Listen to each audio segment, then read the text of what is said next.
est 19h45. Bonsoir et bienvenue à toutes et à tous. Voici le sommet du journal.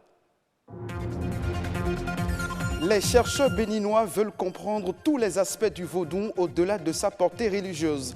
Désormais, le vaudou est au centre de plusieurs recherches scientifiques. On en parle dans cette édition. Photos de profil sur les réseaux sociaux, autorisation des données personnelles sur les applications. Les informations privées sont devenues des données à valeur marchande à l'aide du numérique. Comment le Bénin s'y prend-il dans la protection des données personnelles? La réponse dans ce journal. Le métier d'archiviste à l'aide du numérique. Quelle est aujourd'hui sa place dans un monde qui se numérise à grande vitesse? Un spécialiste nous éclaire.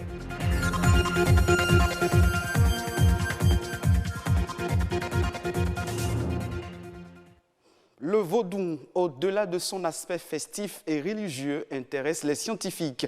Les religions endogènes font désormais objet de recherche dans les écoles supérieures. Depuis des années, des enseignants d'université y travaillent et forment même des étudiants en boologie. La boologie est une science d'inspiration béninoise consacrée à l'étude approfondie du vaudou. De quoi retourne cette science? François Issou, Stanislas Limpon pour le reportage. Dans ce laboratoire d'études, des universitaires font depuis plusieurs années des recherches sur le vaudou et ses composantes.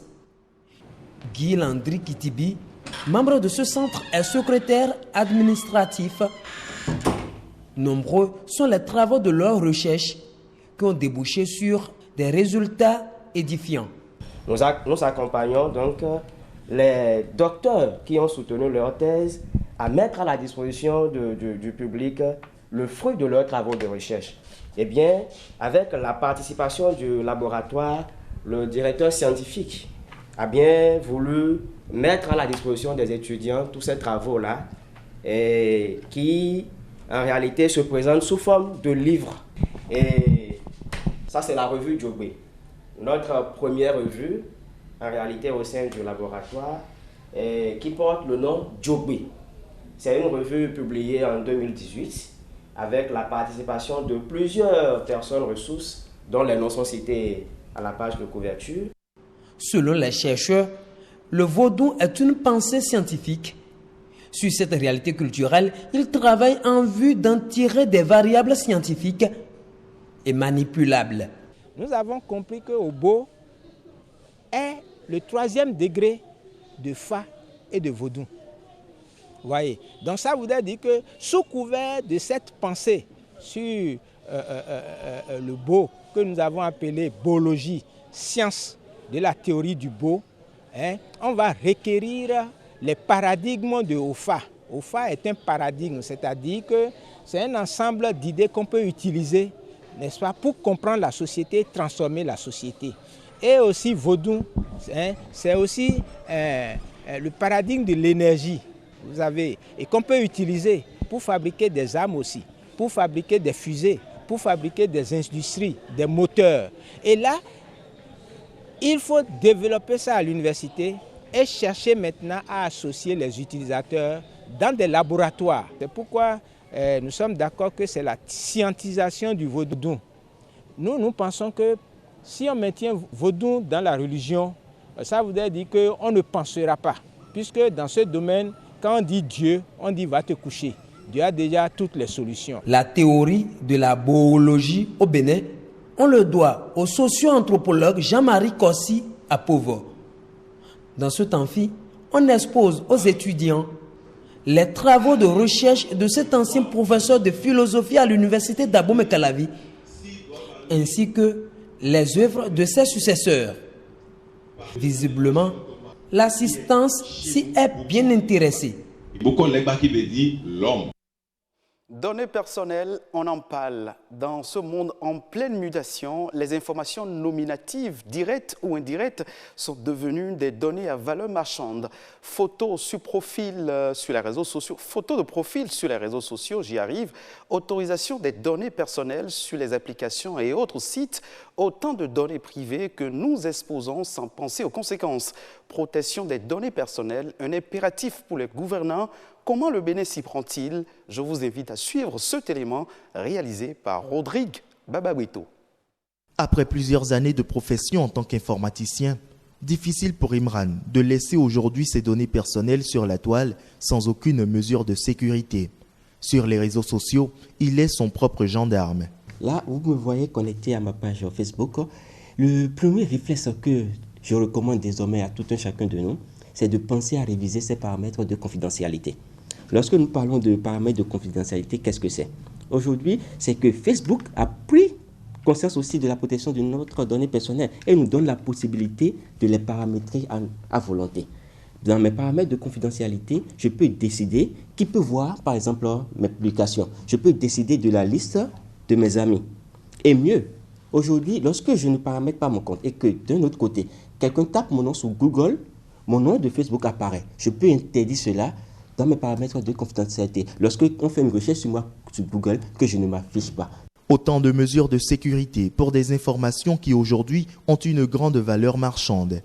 Les données personnelles, c'est tout ce qui concerne notre vie privée, dans nos ordinateurs, notre téléphone portable ou encore notre dossier scolaire ou médical.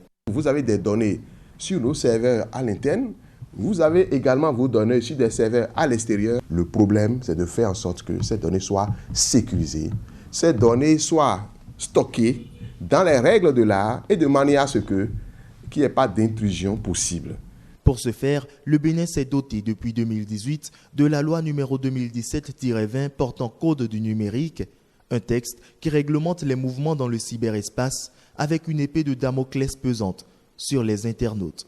Dès que le citoyen a une information qu'il pense intéressante, on fait des transferts. Et tout cela constitue des infractions. Les transferts de données sans autorisation, c'est quand même 6 mois à 10 ans d'emprisonnement.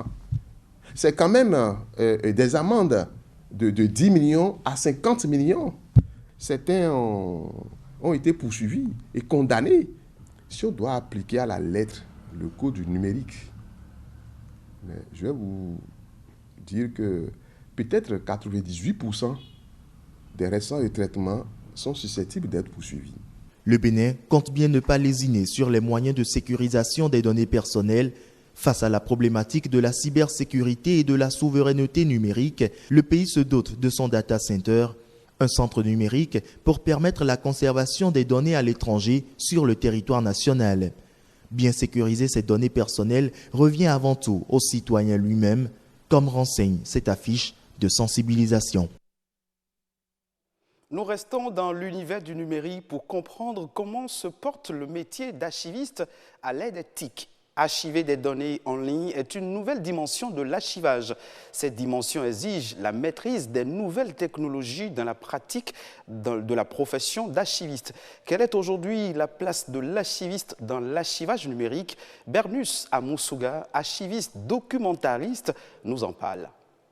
D'abord, un archiviste, c'est celui-là qui collecte des documents, d'abord qui les identifie, qui les collecte, qui les traite, qui les stocke et qui les rendent accessibles plus tard. L'archivage numérique, c'est une vraie entreprise. Et cette entreprise implique les archivistes et ces personnes travailleront de concert avec les informaticiens, réseaux et tout ce que vous savez pour fondamentalement mettre en place un bon système d'archivage numérique. Fondamentalement, avant de parler de l'archivage numérique, il y a des préalables. Et ces préalables-là commencent par une étude d'abord de faisabilité. Et cette étude nous permet d'avoir un certain nombre d'éléments pour organiser physiquement les documents. C'est dès lors qu'on a ces outils de gestion, qu'on a même le personnel à utiliser, les moyens matériels et financiers à mettre en place, qu'on peut passer à l'organisation physique. C'est quand on a fini ces étapes maintenant qu'on parlera de l'organisation de l'archivage électronique. Mais cet archivage se fait de deux manières. Vous avez les documents physiques qui sont dématérialisés et il y a également les documents qui sont nativement numériques. Dès lors que vous avez ces deux documents, vous les collectez, vous les mettez sur une plateforme, vous les organisez en fonction, bien évidemment, de l'organisation qui avait été préétablie au moment où l'étude a été déjà faite. La cheville ouvrière de cette œuvre-là, c'est l'archiviste. Il y a beaucoup de personnes qui entrent en ligne de compte, mais il est quand même très important, très capital de mettre l'archiviste au cœur de cette initiative. Hors de nos frontières, le Trésor public camerounais décide de continuer à dérouler son calendrier des opérations sur le marché des titres de la Banque des États de l'Afrique centrale, BEAC, pour le compte de l'année budgétaire 2020. Ce mercredi, le Cameroun entend mobiliser une enveloppe de 50 milliards de francs CFA sur le marché des titres de la BEAC. Il est à préciser que le calendrier prévisionnel des opérations du Cameroun sur ce marché pour le compte du premier trimestre 2020 prévoit des émissions de titres publics pour un montant global record de 305 milliards de francs CFA. Dans la Corne de l'Afrique, précisément en Éthiopie, la consommation d'huile alimentaire est prévue pour se chiffrer à 615 000 tonnes en 2020. C'est ce qu'estime le département américain de l'agriculture dans son dernier rapport sur le pays. En attendant sa concrétisation, j'y arrive, le gouvernement éthiopien a donné le feu vert pour l'importation d'huile de cuisine par les entreprises étrangères afin d'améliorer l'approvisionnement du marché intérieur. Il faut souligner que l'huile de tournesol gagne de plus en plus en popularité auprès des consommateurs éthiopiens en raison de ses effets plus bénéfiques sur la santé. Ainsi se referme le journal du soir sur BB24. À très vite avec le même plaisir.